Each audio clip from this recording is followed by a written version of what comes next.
So turns out talent really doesn't beat hard work. Let's talk about it.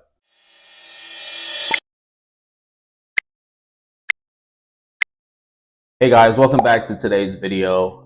Thank you again for tuning in to this channel. Today's video is gonna kind of be geared on just discussing about my art journey, my art background in general, and how things have been going since I began this channel with my first video upload about 2 years ago. All right, so let's go ahead and start off with a little bit of a story time.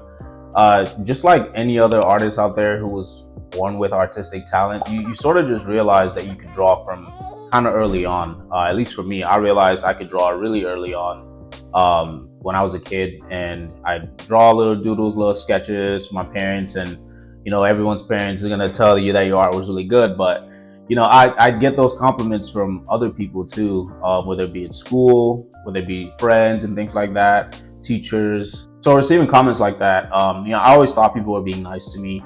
I could kind of see that there was a difference in my art with like my classmates and like other kids around me, but I never really started taking those comments seriously until it was about middle school, when I actually won something with my art. So in middle school, there was this competition. They wanted us to design a sort of a mural that they were going to use. They called it a crest, that they were going to use sort of like a banner for the school. And they wanted the students to design this banner, and so that the winner was going to have their banner sort of featured as like the new school crest. And I entered that competition with a lot of high hopes, a lot of I was really enthusiastic, because I knew I could win. At least I felt I could win. And a lot of people who knew me, who knew I could draw, they encouraged me to apply. So that kind of encouraged me a lot further. And despite like all the hype and all the confidence that my friends and stuff gave me, I actually put a lot of work into making that design. And so when I'd actually continue to win the competition, I was really excited. Like, I can still remember how I felt to this day. And they ended up using the crest for a couple of years until they finally changed it. But two things changed for me that day. One was that I actually realized that my art was good enough to win something. And the second thing was that my confidence about my artwork just skyrocketed. And so because my confidence just was boosted up so high, I actually developed this attitude about my artwork, like what else is there to learn? After all, my art's already winning me stuff. No one taught me necessarily what I learned in order to win the competition. So yeah, I was hot stuff. Oh, brother, this guy stinks! And so fast forward to high school, and I find myself in art class, and not for the reasons that you might think. Okay.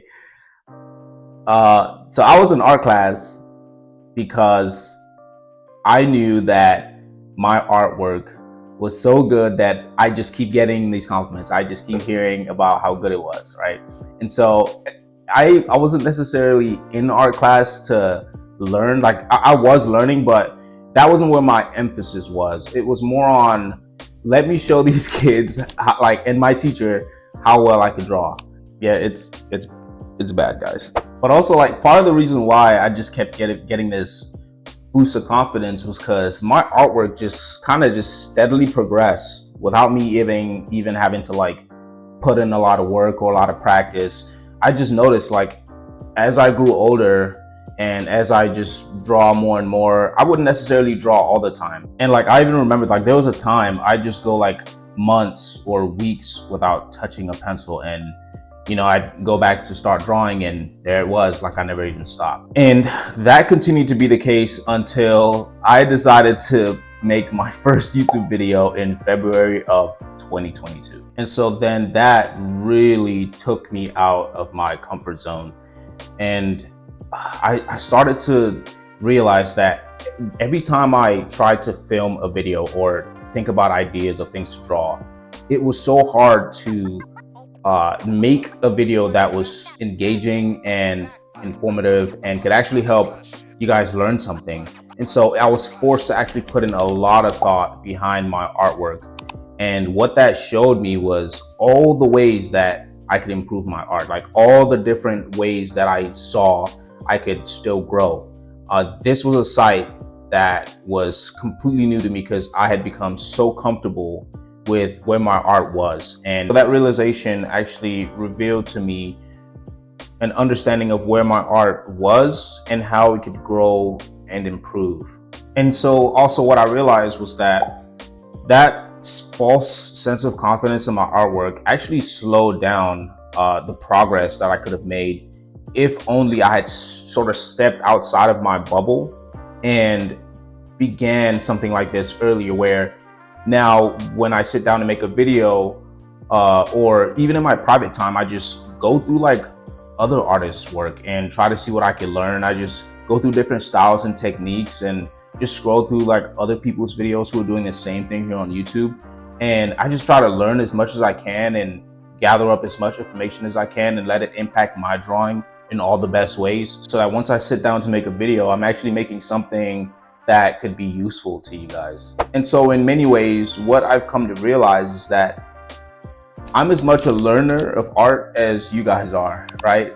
And when you boil it down, really artwork just comes down to inspiration, right? Learning from other people, and learning from your environment, and just picking up things, gathering inspiration from other people's art and your surrounding. And so what I've sort of geared my videos to now is that I've picked a topic, right? And the current topic that I'm on now is the art of female form. And now I'm trying to practice these sketches, practice these drawings as much as I can. And hopefully by the end of the series, I would have improved, at least in this aspect of my art, having learned a lot about anatomy, a lot about different types of shadows and shading and things like that, and just sort of overall realism when it comes to drawing the female body. And then after that, maybe I'll work on drawing the male body, and so on and so forth. You just got to keep exposing yourself to new ideas, new techniques and new styles in order to continue to evolve your artwork into something that'll be interesting and luring to the viewer. Because talent alone can only take you so far, right? You can't really evolve your artwork by just remaining in a bubble with your talent. And so I think the hard work for me really comes into digging into my art and finding out all those places where my artwork can improve compared to other artists out there who are much better than me, and not necessarily just relying on talent alone, which proved to stunt my growth as an artist in the past. Once you think you've sort of stopped learning, or you've learned everything you can, I think that sort of stunts or like halts your creativity. And so obviously with this mindset, there's a lot of goals that I still want to achieve on this channel, a lot of ways that I still want to grow my art. And a lot of you have joined on to support me with these goals by subscribing to my channel. And so I really appreciate you guys, because that really does encourage me to keep going. And it really does show that my artwork is evolving into something that people would want to see. So thank you guys for being here. Thank you guys for supporting me. And I'll see you in the next video. Peace.